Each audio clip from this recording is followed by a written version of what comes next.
por el gentil auspicio del Banco de la Producción. El personaje está aquí en Buenos Días.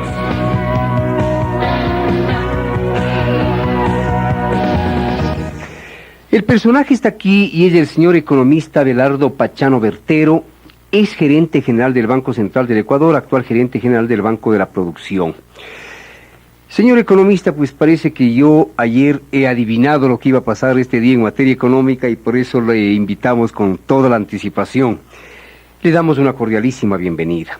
En las primeras páginas de los diarios de esta mañana, pues tienen que ver con noticias del orden económico muy preocupantes. Yo quisiera pedirle a usted un comentario, como usted acostumbra, con gran claridad y muy frontales sobre estas noticias. Diario El Comercio, primera página. Dice, frenan las importaciones. La Junta Monetaria prohibió ayer la importación de automóviles y aumentó los plazos y porcentajes de los depósitos previos que rigen para las importaciones. Primera parte, es decir, se prohíbe la importación de automóviles y se aumentan los plazos y porcentajes de los depósitos previos que rigen para las importaciones. Otra noticia del comercio, restringen la liquidez. Los representantes del sector privado, que forman parte de la Junta Monetaria, se opusieron al aumento de los depósitos previos para las importaciones por considerar que restringen la liquidez del sistema, según se conoció en fuentes competentes. Primera página del comercio, se agotó la reserva monetaria. El Ecuador agotó prácticamente sus reservas monetarias internacionales según se registra en la información estadística del Banco Central. Al 31 de enero del presente año el saldo alcanza 39.8 millones de dólares, el nivel más bajo de los últimos 16 años. Y último segmento de la primera página del comercio, burla al sector productivo. El presidente de la Cámara de Industriales de Pichincha, Gustavo Pinto, calificó ayer de burla a los sectores productivos la resolución de Junta Monetaria de aumentar los depósitos previos a las importaciones. Señor economista, ¿por qué me permito plantearle en una sola pregunta prácticamente 4 aspectos? Porque usted sabe más que nadie que los factores que juegan en el contexto económico pues mantienen una íntima correlación entre sí. Lo uno tiene que ver con lo otro. Entonces no son aspectos aislados, sino que son factores que conforman un todo que está pues patentizando en términos prácticos la crisis que vive el país. Por favor, bienvenido y esa explicación tan interesante de su parte. Gracias, Diego. En realidad fue una coincidencia la invitación y el resultado de la última sesión de Junta Monetaria que nos permite con gran anticipación y apenas transcurridas ni 24 horas de tomar las medidas, empezar a comentarlas para conocimiento del país en general. En realidad, creo que, aunque todo el país lo conoce, lo vive, lo siente, pero la crisis es tan profunda, tan compleja, tan dura, que la política económica ha demostrado durante los últimos meses, probablemente algún año y un poco más, una desorientación tan grande que vamos de tumbo en tumbo, de golpe en golpe y no acertamos a controlar el comportamiento de los indicadores económicos más importantes. Nos tiene realmente muy preocupados el gravísimo deterioro del dólar en el mercado libre, o mejor, deterioro del sucre en el mercado libre. Hay un proceso de devaluación permanente.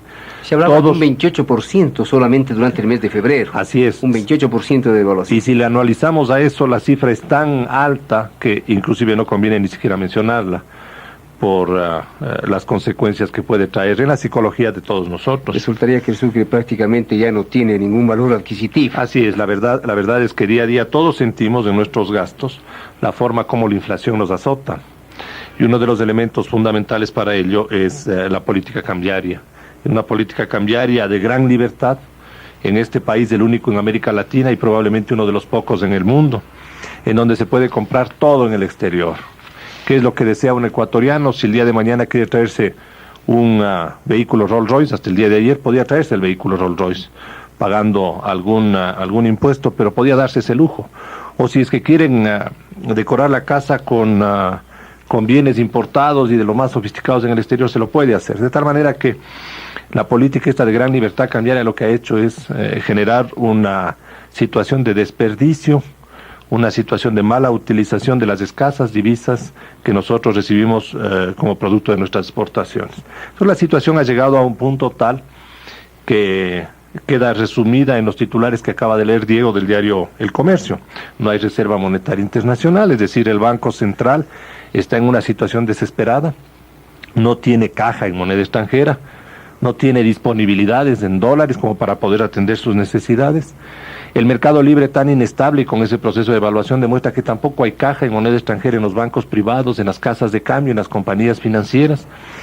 Existe un proceso de especulación agudo. Grupos de exportadores mantienen los dólares en su poder, los venden cuando ellos simplemente desean o quieren. Se ha generado un mercado paralelo en Guayaquil, eso es muy fácil de verlo cuando uno camina en las principales calles de Guayaquil. En la calle le ofrecen dólares en grandes cantidades. Es un florecimiento del mercado negro. No es un mercado negro porque existe libertad cambiaria, pero es un mercado desorganizado y un mercado permitido por las autoridades y fomentado por esta política cambiaria. Entonces, es un panorama de desestabilización, de desorganización económica general.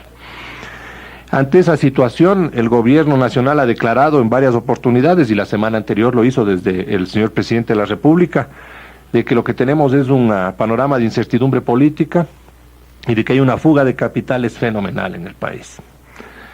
En realidad yo no creo que el resultado electoral sea el que ha ocasionado todo este trastorno cambiario. Este trastorno cambiario y esta situación económica datan de algún tiempo, en especial desde principios de 1986, cuando se produjo la caída del precio del petróleo en el mercado internacional. Y no hemos logrado enfrentar ese problema, porque lamentablemente el gobierno no aceptó la existencia de una restricción económica que nos obligaba a todos a serenarnos en el gasto, a ser mucho más austeros. Ajustarnos los cinturones. Y no ajustarse solo los pobres, sino ajustarnos todos los cinturones.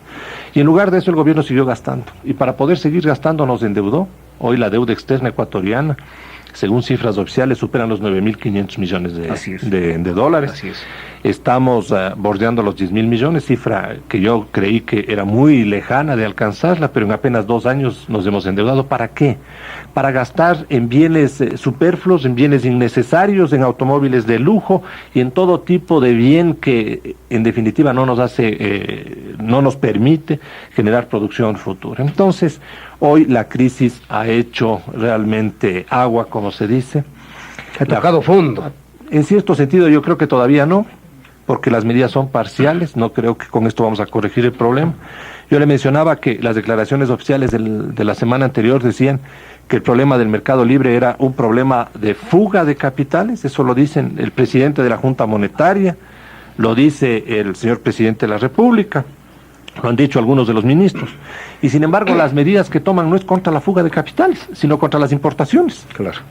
De tal manera que es de esperarse que con estas medidas continúe la fuga de capitales, bajo el argumento del gobierno nacional.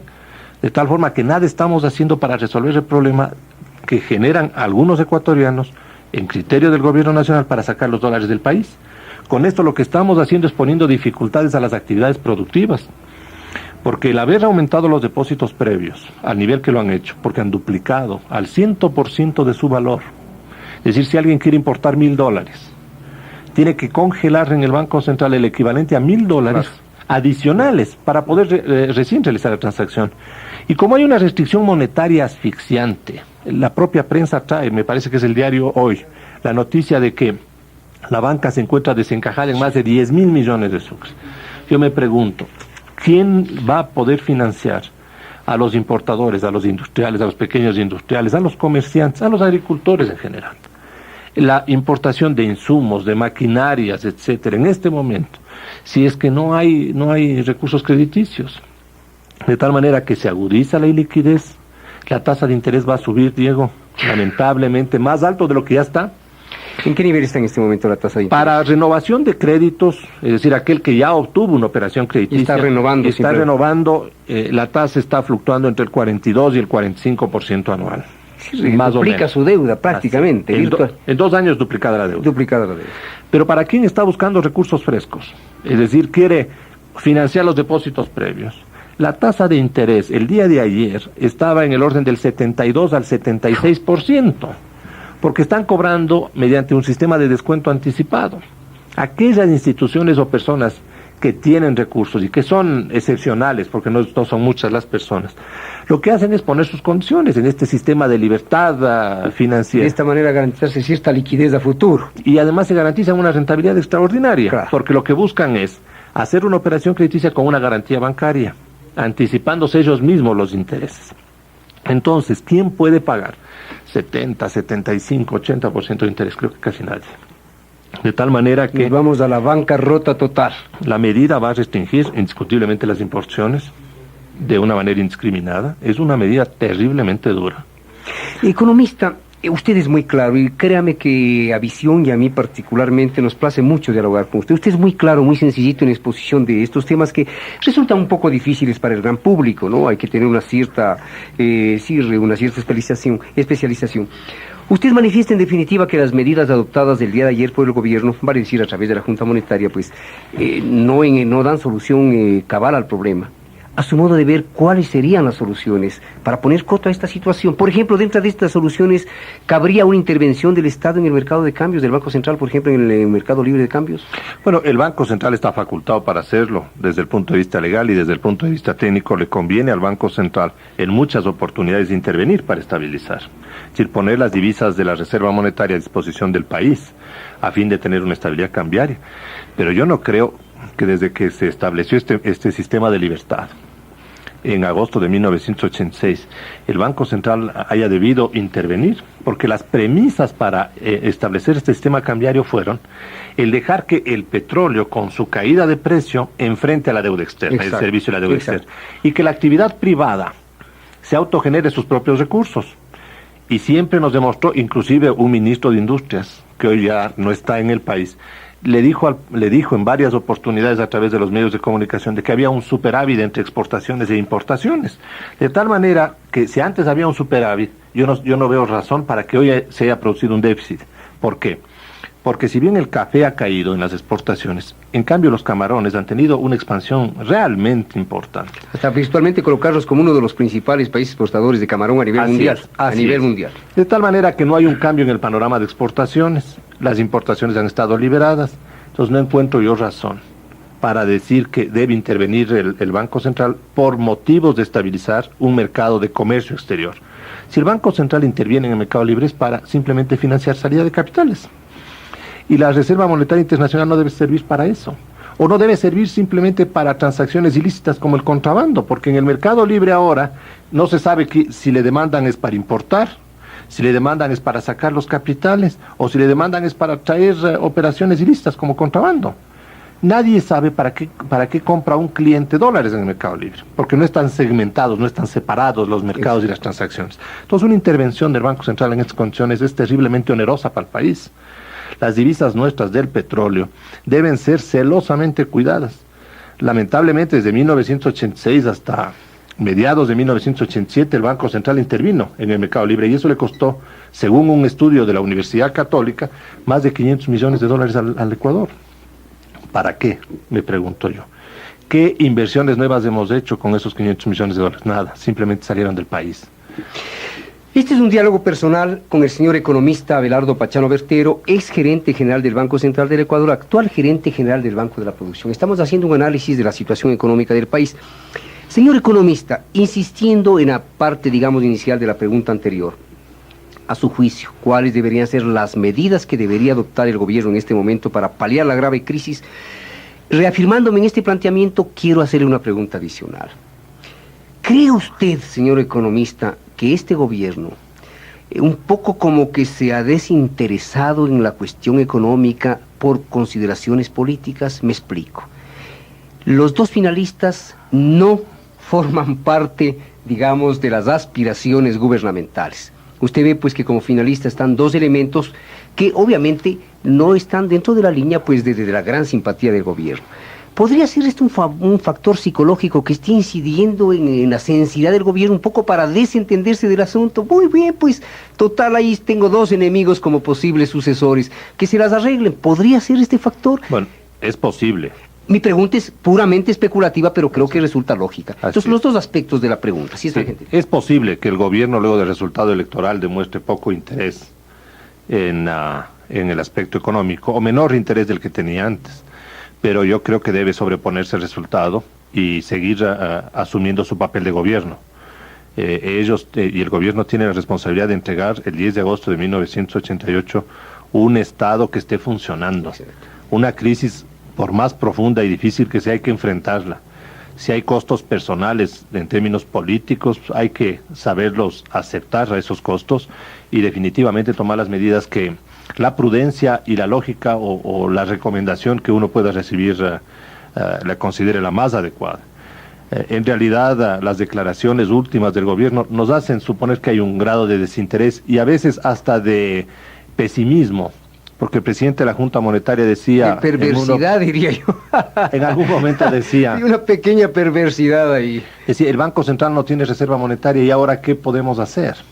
Entonces, el papel, cuando uno esté en una función pública, y quien esté en la presidencia de la Junta Monetaria lo ha estado antes, es el de agotar todos los medios, los esfuerzos, buscar todos los caminos para resolver y enfrentar una crisis. Las medidas tomadas el día de ayer son contradictorias con toda la política económica que ha venido siguiendo el gobierno, porque ahora empiezan a prohibirse importaciones, se han prohibido los automóviles. Los habíamos venido nosotros mencionando en una política selectiva de importaciones desde hace 2 años.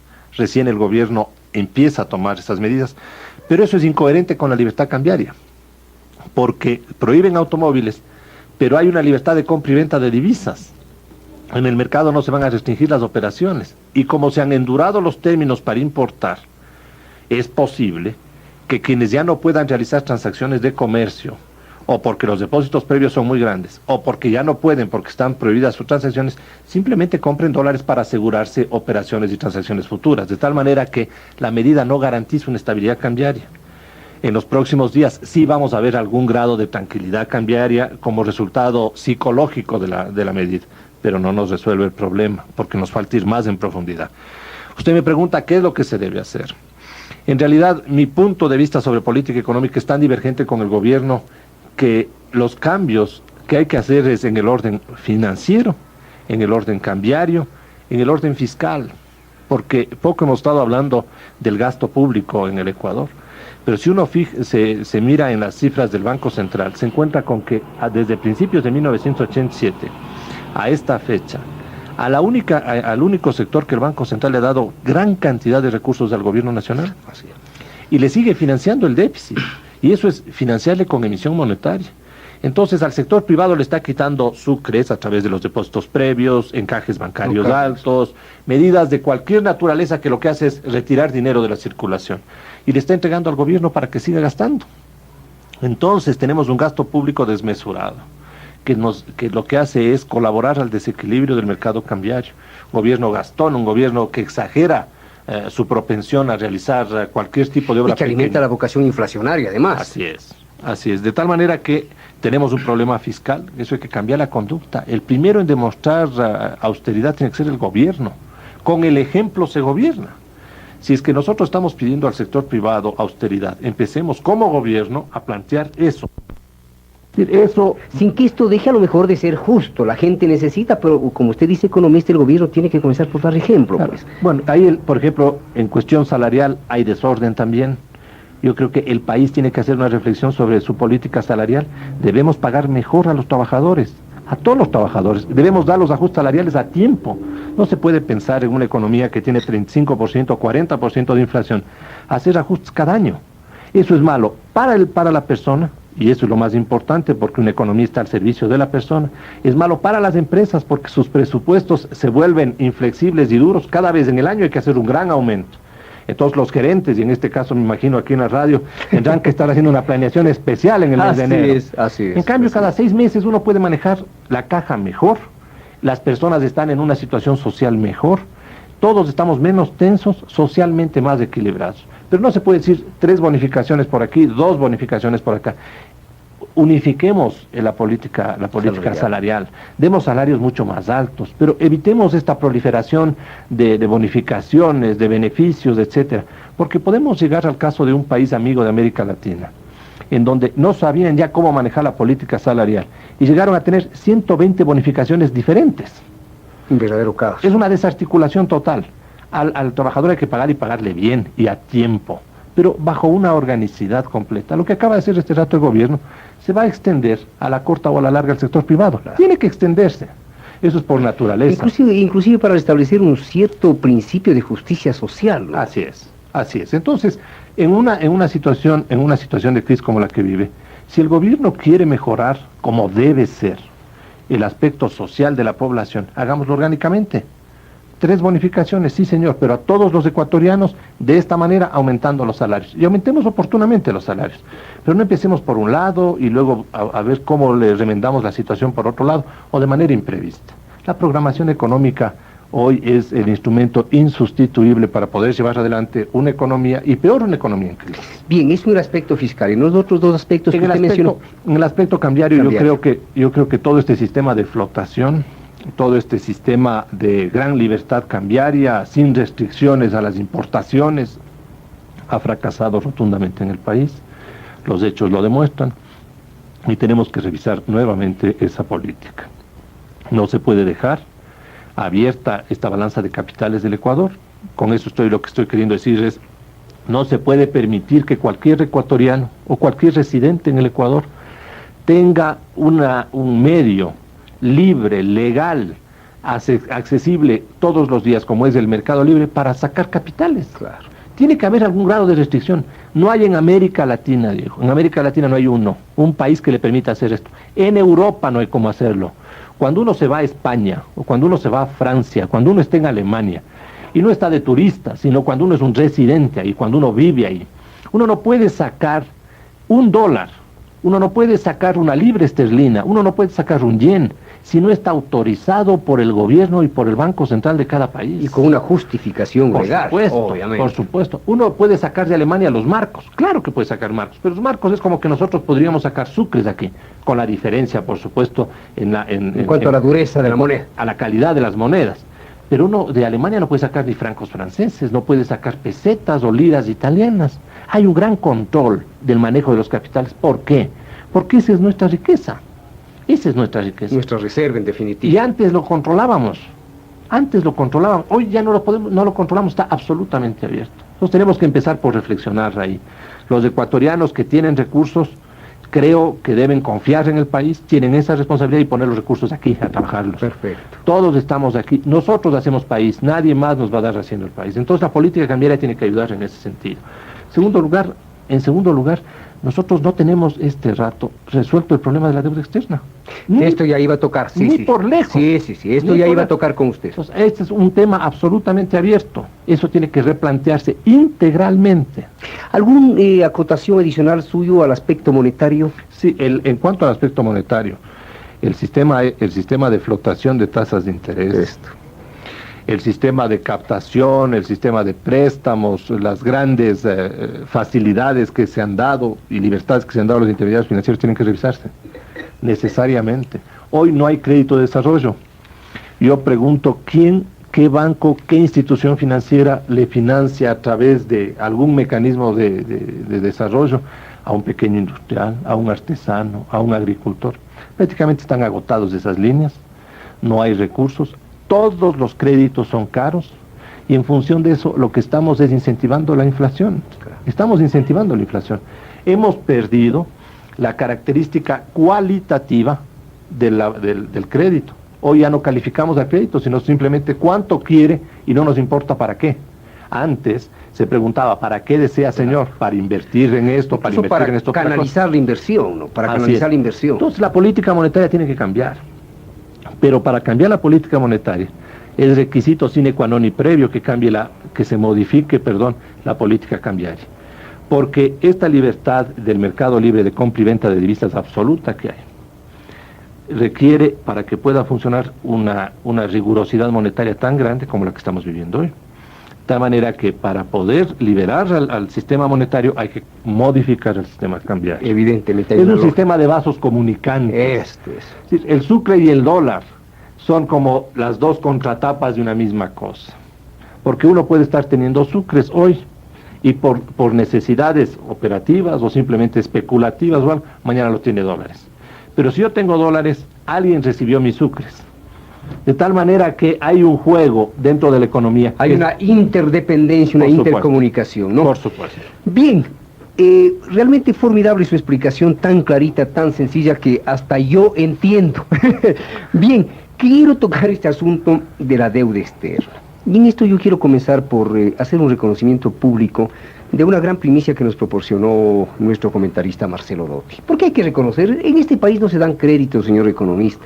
Fue Marcelo una de las primeras personas, por no decir la primera, que tuvo en su poder esta famosa carta que dirige el actual embajador del Ecuador en Washington, don Mario Rivadeneira, dirigida pues al señor Dajic y al señor... siempre se me escapa el otro. Y al señor Emanuel, sí, mil gracias. Y le digo que pues fue Marcelo quien en una serie de 3, 4 comentarios difundió esta carta y la comentó además con agudeza que a él le caracteriza. Luego pues otros medios de comunicación colectiva, incluso nosotros proporcionamos copias de los comentarios y copias de la carta, cuyo destinatario original fue Marcelo Dotti. No ha habido ese crédito, así es que yo creo que es legítimo y moral que yo le dé ese crédito porque así tiene que ser. Fue Marcelo Dotti quien sacó a la luz pública este asunto pues realmente explosivo. En definitiva, ¿qué es lo que dice Mario Rivadeneira, señor economista Pachano? Usted lo conoce mejor que yo, pero para recordar a la opinión pública, ¿qué es lo que dice don Mario Rivadeneira a Dajic y a Emanuel en esta carta del 22 de octubre del 87, carta de contenido confidencial? Dice que el actual presidente de la Junta Monetaria, Rodrigo Espinosa, no ha hecho ningún planteamiento novedoso e imaginativo para refinanciar la deuda, a pesar de que los interlocutores del país se mostraban abiertos a considerar nuevas opciones. Primera parte, carencia de imaginación. Segundo, habiendo de por medio un ambiente internacional más bien favorable, Ecuador se embarcó, según Rivadeneira, en una renegociación convencional, cuyos términos son similares a los acuerdos que se lograban 2 años antes. Otra cosa que dice don Mario Rivadeneira, que el país perdió una gran oportunidad que se presentó luego del terremoto de marzo del 87 para reducir en un 50% el monto de su deuda con los bancos comerciales. El 50%. Otra cosa que dice Mario Rivadeneira, que el pago de intereses que deberá hacer el país producirá el ahogo de la economía ecuatoriana. Es decir, estas son las afirmaciones en definitivas de Mario Rivadeneira respecto de la renegociación de la deuda externa. Sobre esto también quiero conocer, y la opinión pública quiere conocer su punto de vista. Este tema es, yo diría, el tema central del problema cambiario, en cuanto tiene que ver a la capacidad de desarrollo del país. Así es. No es el que explica lo que está ocurriendo en el mercado libre, de ninguna manera, pero sí explica lo que le está ocurriendo al Banco Central y a su situación en la Reserva Monetaria Internacional. No hay Reserva Monetaria Internacional en el Banco Central. Como está organizado el sistema cambiario actual, ¿para qué sirve esa Reserva Monetaria Internacional? Básicamente para el pago, para el servicio de la deuda externa y para cubrir las obligaciones del sector público, llamemos las importaciones de las entidades oficiales, pago al servicio exterior ecuatoriano, pago a contratación de técnicos que se requieren para llevar adelante proyectos nacionales. En definitiva, solo para eso sirve hoy la Reserva Monetaria Internacional y nada más. Si no tenemos Reserva Monetaria Internacional, ¿con qué vamos a servir la deuda externa? Entonces, empecemos por señalar así las cosas. Recordemos una verdad de perogrullo, pero hay que ponernos nuevamente en esos niveles para orientar la opinión. ¿Por qué renegociamos una deuda? Una deuda de un país, una deuda de una empresa, una deuda personal. La renegociamos porque no la podemos pagar. Claro.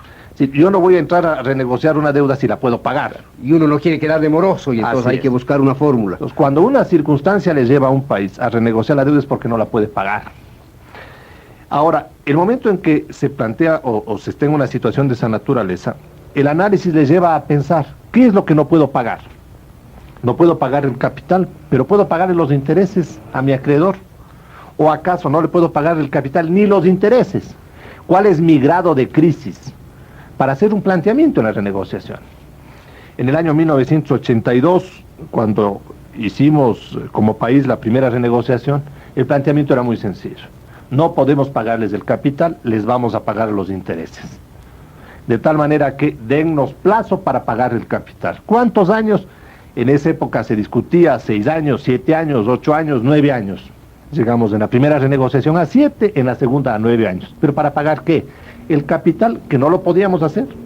Pero la situación de la balanza de pagos o de la caja dólares del Banco Central era lo suficientemente holgada como para pagar los intereses. De tal manera que con la banca la discusión y la pelea estaba en qué tiempo les pagamos el capital que nos prestaron y no en qué tiempo les vamos a pagar los intereses. Así es.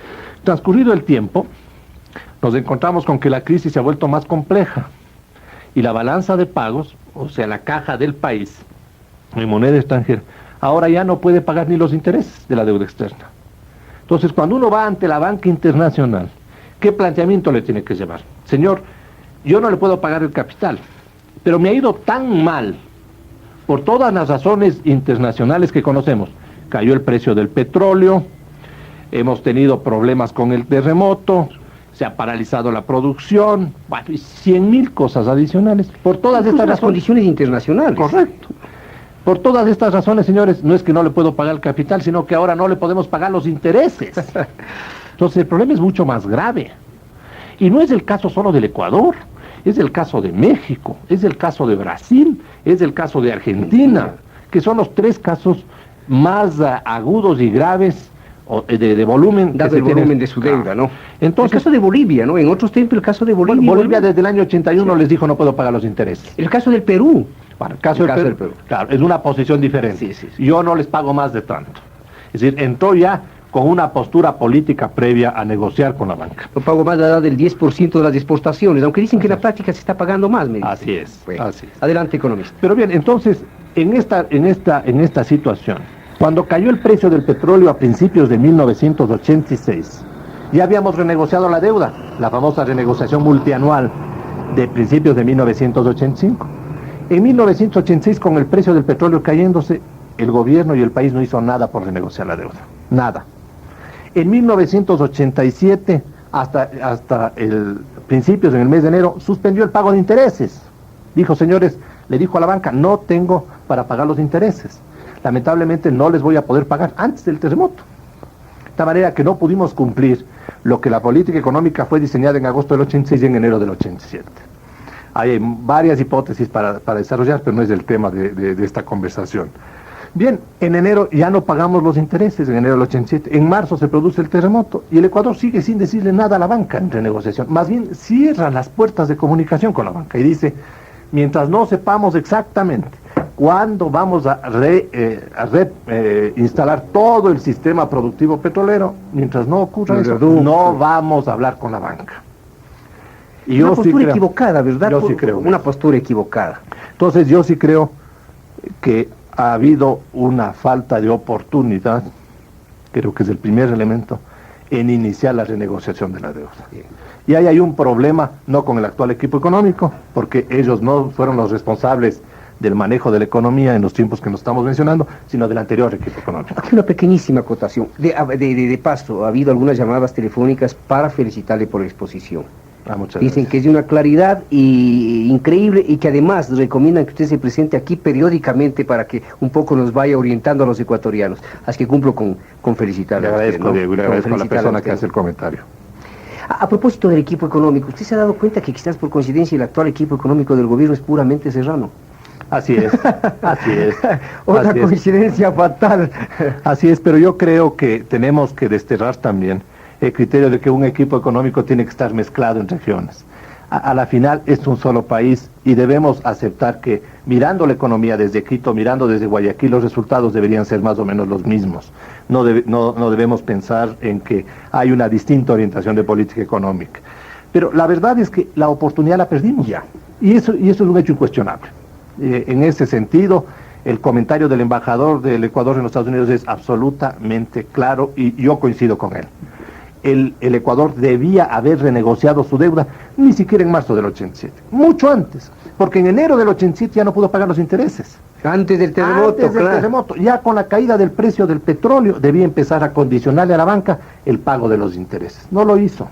Lamentablemente dejaron que se acumulen los problemas y hoy estamos frente a una renegociación apretada en tiempo. ¿Por qué?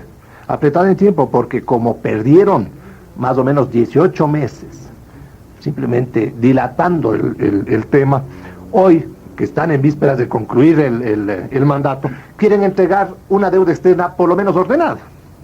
Entonces, la capacidad de negociación del equipo económico está reducida. Se ha limitado. Reducida, Claro. se ha limitado y es en realidad una renegociación convencional. Yo lo mencioné, me parece, hace un par de meses, de que esta no es una renegociación que ha incluido ningún punto novedoso. Simplemente han ampliado los plazos a lo que el mercado está dando. Hoy da el mercado 19 años de plazo, pero para el pago de capital. Y mi pregunta es, ¿cómo vamos a pagar los intereses? No hay Reserva Monetaria Internacional. Prácticamente No hay. en cero la reserva monetaria. cero. Prácticamente en cero. Es cero eso. En cero la reserva. Tenemos que pagar los anticipos de exportación de petróleo, lo que nos dio Venezuela y lo que nos dio Nigeria. Tenemos que pagar en crudo. Que es lo mismo que no tener dólares. Claro. Porque se va ese petróleo y dejamos de recibir los dólares. Les tenemos que pagar a todos los bancos los anticipos que nos dieron, conocidos como facilidad petrolera. Son 220 millones de dólares. Y estos tres, Disponibilidades que además no maneje el Estado, sino Así que es. maneje este grupo de bancos. de manera automática nos retienen los fondos. Entonces tenemos que hasta julio Venezuela nos cobrará su petróleo, hasta julio Nigeria nos cobra su petróleo y hasta julio la banca nos cobra lo que nos financió también de exportaciones. ¿Qué le queda al Banco Central para pagar los intereses? No le quedan divisas suficientes. Entonces, hoy mismo, en el mercado financiero internacional, la banca está consciente de que el Ecuador estará en mora. Y está en mora, porque en el mes de noviembre les ofrecieron pagar los intereses y no les pagaron. En el mes de enero se venció un dividendo de intereses y no le pagaron. Febrero está venciéndose y hay otro dividendo y entiendo que tampoco les van a pagar. En esas condiciones, la renegociación, ¿qué nos trae de positivo? No nos ha resuelto el problema básico de la balanza de pagos. Seguimos entre la espada y la pared. Claro, lo que estamos haciendo con respecto a 1987 es capitalizando los intereses, Diego. Los 350 millones de dólares que nos da la banca internacional va a servir para pagarse ellos mismos. ¿Por qué? Porque como no les pagamos los intereses desde enero del 87, nos dan un préstamo, ellos se cobran los intereses y de aquí en adelante tenemos que reconocer también intereses sobre este nuevo préstamo. Una situación desesperante. Claro, este es un problema de bola de nieve, es un problema de bola de nieve, que otros países lo han cortado, con posiciones duras, terriblemente duras, pero que no van quedando alternativas, no quedan muchas alternativas. Lo que sí un país es que tiene que ser muy serio en el tratamiento de la deuda. Fíjese el caso de México, el caso de Brasil. Brasil lo que les ha dicho definitivamente es, yo no les abonaré intereses, yo no les daré arreglos parciales, mientras no lleguemos a un entendimiento global de cómo tratar a la deuda externa brasileña. Porque Si me permite, el caso de Brasil, pues, es la deuda externa más alta del tercer mundo. Y en el caso de México, perdone que usted a veces sea un poquito desordenado, pero es interesante este diálogo informal. En el caso de México, ¿cómo ve usted el procedimiento novedoso que están aplicando? Esta especie de compra de la deuda a base de bonos, ¿no es cierto? Bonos que emite el gobierno mexicano con el apoyo de la Reserva Federal de los Estados Unidos. ¿Cómo ve usted eso? un mecanismo muy novedoso, muy interesante, porque se aprovecha del aval que le da el gobierno de los Estados Unidos, porque solo le da un aval. Al gobierno de los Estados Unidos no le cuesta $1 esto. Pero pesa mucho ese aval, ¿no? Por supuesto. Pesa mucho ese aval. Ah, claro. Si uno se consigue una persona extremadamente importante, sólida, moral y Como económicamente... si usted fuera mi garante. No tanto, yo creo que al revés. Como si usted fuera mi garante. Sí. Pero el aval de los Estados Unidos lo que le permite a México es recomprarse la deuda al precio de mercado. Y la fórmula que la hacen es realmente interesante. ¿Qué es lo que hace México? Dice, ¿cómo está el papel de la deuda externa mexicana en el mercado? Está al 50% de su valor. Es decir, si un mexicano, un particular, quiere comprar deuda de su propio país, por cada dólar que él entrega, le entregan $2 de deuda. Claro. Le entregan $2 de deuda. En bonos. No, en este rato en el mercado, si uno va a comprar una Eso es deuda... perfectamente negociable en el por mercado. supuesto. Igual es en el caso ecuatoriano. El sistema de capitalización de deuda, que estaba en vigencia hasta hace algún tiempo por la Junta Monetaria, lo que permitía era comprar la deuda a un precio muy bajo, venir al Banco Central, convertirla en sucres a valor nominal y ganarse el diferencial. Exacto. Un mexicano en el mercado libre puede hacer exactamente igual, capitalizar su empresa con ese mecanismo. Lo que ha hecho el Estado mexicano es ganarse el mecanismo para sí, que me parece que es legítimo. Pero para ganarse el mecanismo necesitaba tener dólares. Bien, como no podía pagar de contado, necesitaba un aval, alguien que crean que les puede pagar, porque ya la credibilidad del gobierno mexicano no es buena, como la credibilidad del gobierno y de los estados latinoamericanos, y entre otros del Ecuador, no es buena. Nadie nos va a comprar a nosotros papeles a 20 años a la par. Nadie, definitivamente. Hay que dar ventajas. Pero si nosotros le decimos como Ecuador, mire, con la garantía del gobierno alemán, por citar un país, nosotros les compramos a ustedes al 50% de su valor y les pagamos en este momento a través de un bono de capitalización, la operación puede tener vigencia. Y es lo que ha hecho México. México le dijo al sistema de la Reserva Federal, que es el Banco Central norteamericano, le dijo, vea señor, emita usted 10.000 millones de dólares en bonos, que no van a ganar intereses. Son unos bonos que valen 10.000 millones de dólares de aquí a 20 años. ¿Cuál es la deuda de México? 105.000 millones. 105.000 millones. 105.000 millones. Pero la operación es sumamente interesante para ver los números. 10.000 millones de dólares que usted, como sistema de la Reserva Federal, los va a pagar de aquí a 20 años. Para poder pagar, yo le doy hoy día, como gobierno mexicano, 2.000 millones de dólares. Tome los 2.000 millones de dólares. Póngame en una libreta de ahorros, cómpreme papeles a mis dólares. Hágales generar un interés de por lo menos, me parece que es un 8% anual. Y al cabo de 20 años, estos 2.000 se hacen 10.000 por los intereses acumulados. Interesantísimo. Entonces, México pone 2.000 millones de dólares hoy y tiene garantizado, los Estados Unidos con los 2.000 millones, tienen garantizado el pago de los bonos que ellos emiten de 10.000 millones. Claro. Porque los propios norteamericanos van a manejar esos fondos. Entonces, lo que México dice es, señores de la banca internacional, yo tengo este rato 10.000 millones de bonos de los Estados Unidos a 20 años plazo. Como mi deuda vale el 50%, les compro hoy. Denme 20.000 millones de deuda, Claro.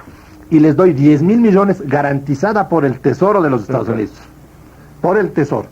Yo no les garantizo el pago de intereses. El pago de intereses estará de acuerdo a nuestro flujo. Les garantizo el pago del capital. Y la banca norteamericana empieza a reflexionar. Unos dicen que sí, otros dicen que no, y están en esa Me parece que hay negociación. más bien una tendencia positiva a receptar Por este supuesto. planteamiento. En el mercado, en la banca internacional, y hemos conversado la semana anterior, la banca internacional está más que consciente de que la renegociación de estas convencionales como la que hemos hecho no lleva a ningún lado. No va a resolver el problema. Definitivamente no va a resolver. Es más, nos va a Entonces seguir- hay algunos bancos norteamericanos, los más poderosos, que ya pues dan por perdida la parte de la deuda externa, ¿no? Bueno, los que han dado ya por perdida son los europeos, los alemanes, europeos, perdón. los Sí, alemanes los especialmente. Entonces, fíjese que México, poniendo 2.000 millones, compra una deuda de 20.000, le divide en dos, porque ahora se vuelve una deuda de solo 10.000 millones, porque está a la mitad de valor. Entonces, ¿en dónde está el beneficio mexicano? De que ahora tiene que pagar intereses sobre 10.000 millones y no sobre 20.000. Se le vuelven los intereses la mitad. Claro. Ahí está el beneficio. Para México, ahí está el beneficio. Ahora, dígame una cosa, economista, ¿en qué medida este procedimiento novedoso de México, en el caso de concretarse en la práctica, de resultar exitoso, de ser aceptado, podría aplicarse a otros países de América Latina, por ejemplo, y concretamente el Ecuador? Yo creo que ese es un mecanismo que se irá extendiendo, irá tomando distintas formas, porque no serán todos iguales, todos los mecanismos. Es una gran iniciativa la mexicana. Creo que nos va a servir de modelo y de ejemplo para los otros países. Brasil está a la expectativa, Brasil está haciendo otros planteamientos con mucha novedad también sobre mecanismos para reducir su deuda, para buscar este tipo de garantías y de avales. Y el Ecuador tiene que hacerlo. Lamentablemente esta renegociación va a tener una vigencia de apenas 6-7 meses si la logramos firmar. Ahora, ¿en qué medida esta renegociación, la que ha llevado a cabo, está llevando a cabo el señor doctor Rodrigo Espinosa, en qué medida esta renegociación ata de pies y manos al próximo gobierno?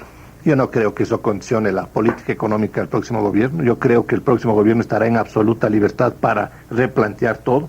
Tanto más que la crisis va a ser tan profunda, o es tan profunda, perdón, que tendrá que redefinirse toda la política económica. O tendrán que hacerse cambios en la política económica. Yo no sé realmente lo que estén pensando las dos candidaturas sobre este tema, pero la realidad nos lleva a nosotros a pensar con lógica y racionalidad que tienen que cambiarse las condiciones de la política económica y tendrá que renegociarse la deuda nuevamente, tendrá que renegociarse con el Fondo Monetario el convenio que firmó el gobierno, porque es más, las medidas que acaba de tomar el gobierno el día de ayer me permiten suponer que han decidido romper el cumplimiento del programa stand-by con el Fondo Monetario, porque el haber aumentado los depósitos previos y el prohibir importaciones va en contra directa de los estatutos y los fines del Fondo Monetario Internacional. Claro. Y haberlo hecho con un programa en vigencia implica que una de las partes se abre de la negociación. En este caso, el crédito stand-by, pues es un crédito de emergencia, ¿no? Como Así una es. explicación al gran público. Un crédito stand-by significa un crédito de emergencia, ¿no? Así es que Yo también estoy aquí aprendiendo economía con el señor profesor economista Belardo Pachano. No creo que Diego esté aprendiendo economía porque maneja muy bien la radio. Y según sé, las finanzas están muy saneadas. Más o menos. Ahora bien, señor economista, sobre este punto quisiera una aclaración pertinente. Según Mario Rivadeneira, el país perdió una gran oportunidad que se presentó luego del terremoto del 87 para reducir en un 50% el monto de su deuda con los bancos comerciales. ¿Esto tiene visos de realidad? No ¿Es creo. un poco utópico que nos hayan que era posible que nos rebajen en un 50% el monto de la deuda? En el mercado, como están las cosas, un planteamiento de esta naturaleza por parte del Ecuador no hubiera sido de fácil negociación. Hubiera llevado muchísimo tiempo, perseverancia, pero los elementos de juicio que tiene el embajador Rivadeneira son extremadamente importantes. Él nos dice que tanto el presidente del sistema de la Reserva Federal, Alan Greenspan, como el ministro del Tesoro de los Estados Unidos estaban listos a apoyarle al Ecuador en planteamientos novedosos y que esperaban algún tipo de renegociación de esa naturaleza, pero que no se lo ha hecho. Es decir, se fue en forma improvisada, ¿no? Es decir, no se llevaron una estrategia debidamente diseñada. Sí, yo creo que la estrategia fue simplemente renegociar convencionalmente la deuda. No buscar ningún tipo de ventaja para el país, sino ordenar esta deuda externa, ponerle a la banca internacional en un sistema contractual que más o menos le permita a este gobierno decir al próximo, le dejo renegociada la deuda y nada más. Una última cosa, le he robado gran parte de su precioso tiempo, pero creo que ha sido un diálogo de muchísimo interés. Los señores cancilleres de los países andinos reunidos en Cuenca están pidiendo limitar el pago de la deuda. Desde Cuenca dice soluciones internacionales apropiadas que limiten el servicio de la deuda a la capacidad de pago de los países con tasas de interés históricos reales y que adecúen el valor de dicha deuda al que actualmente tienen el mercado, pidieron los cancilleres de los 5 países del Pacto Andino reunidos en Cuenca que concluyeron anoche su 6ª reunión. ¿Cuál es su comentario? Mire, eso abona en la línea de pensamiento que hemos desarrollado esta mañana. No se puede seguir planteando exactamente los mismos términos de negociación con la banca. La deuda no puede seguir siendo considerada como un elemento absolutamente separado de la realidad económica y política del país y del resto del mundo. Hay que incluirla dentro de los temas políticos mundiales. América Latina tiene que hacer de la deuda externa uno de los elementos básicos de negociación de todos los campos políticos. Tiene que adoptarse una estrategia multilateral, dejando de lado pues este bilateralismo que nos ha resultado muy Y perjudicial. fíjese que lo que mencionan y han resuelto los cancilleres el día de ayer va precisamente en contra de la renegociación de la deuda. Exacto. ¿Por qué? Eso lo Porque iba a está decir. diciendo intereses que sean consistentes con nuestra capacidad de pago. Y los que vamos a pagar con esta renegociación no son consistentes. Una relación simple y sencilla para darnos cuenta del problema. ¿Cuánto exportamos? ¿Cuánto recibimos por las exportaciones de petróleo en el país? Más o menos 1.100 millones de dólares. Puede tener algún error ahí. 67%. 1.100 millones de dólares. ¿Cuánto tenemos que pagar de intereses anualmente? 800 millones de dólares. ¿Cuál es la relación de los intereses contra las exportaciones de petróleo, que son los únicos ingresos de exportación que tiene el Banco Central? Casi un 77%. Sí. 77%. Imposible de cumplir, Diego. Absolutamente imposible. El país no puede destinar semejante cantidad de recursos al pago de los intereses. Entonces va en contra de la declaración de los cancilleres. Declaración de los cancilleres que, por otro lado, recoge la tesis, lamentablemente no difundida por el Ecuador ni defendida por el Ecuador, desarrollada en la Conferencia Económica Latinoamericana de Quito de enero del 84, de una posición multilateral, de una posición que le dé a la deuda un tratamiento equitativo y que para poderlo resolver, en 1984 se plantearon 4 condiciones. Primero, que nos permitan exportar todo lo que nosotros producimos, porque los países industrializados ponen barreras al comercio. Si nos dicen el día de Medidas mañana, proteccionistas. claro, nos dicen el día de mañana, no se pueden, no, ustedes no pueden exportar babacos, y no podemos exportar babacos. Segundo, no solo medidas proteccionistas, segundo, que los precios de nuestros productos sean justos, Claro, equitativos. Nosotros no pedimos especular con nuestros precios, pero equitativos. ¿Cómo puede ser posible? La inflación en los Estados Unidos es menos del 4%, entonces tenemos una tasa del 6% que nos saca más y más recursos. Entonces el tema de la deuda es un tema inagotable por el momento, que requiere mucha creatividad, mucho seguimiento, habrá mucha controversia sobre este tema, sobre esta cuestión, pero lo que no podemos como país realmente es allanarnos a una situación circunstancial y decir, bueno, ahora tenemos que renegociar y hagámoslo en estos, simplemente en estos términos. Sí. Yo creo que usted debería ser nombrado nuevamente ministro de Economía, señor economista. Un sorbo de agua antes de la respuesta. Un sorbo de agua. Le agradezco la sugerencia, espero que su micrófono esté en off. No, además yo creo que en el Banco de la Producción me estarán odiando en este momento. Era simplemente una broma. Un diálogo muy interesante, no obstante la dificultad del tema. El tema económico es muy difícil, pero el economista Abelardo Pachano pues tiene la virtud de convertir las cosas más difíciles en muy sencillas. Señor economista, mil gracias. Espero que la moderación del programa haya estado a la altura de su sapiencia realmente. Como siempre, Diego. Muy gentil, buenos días. Gracias.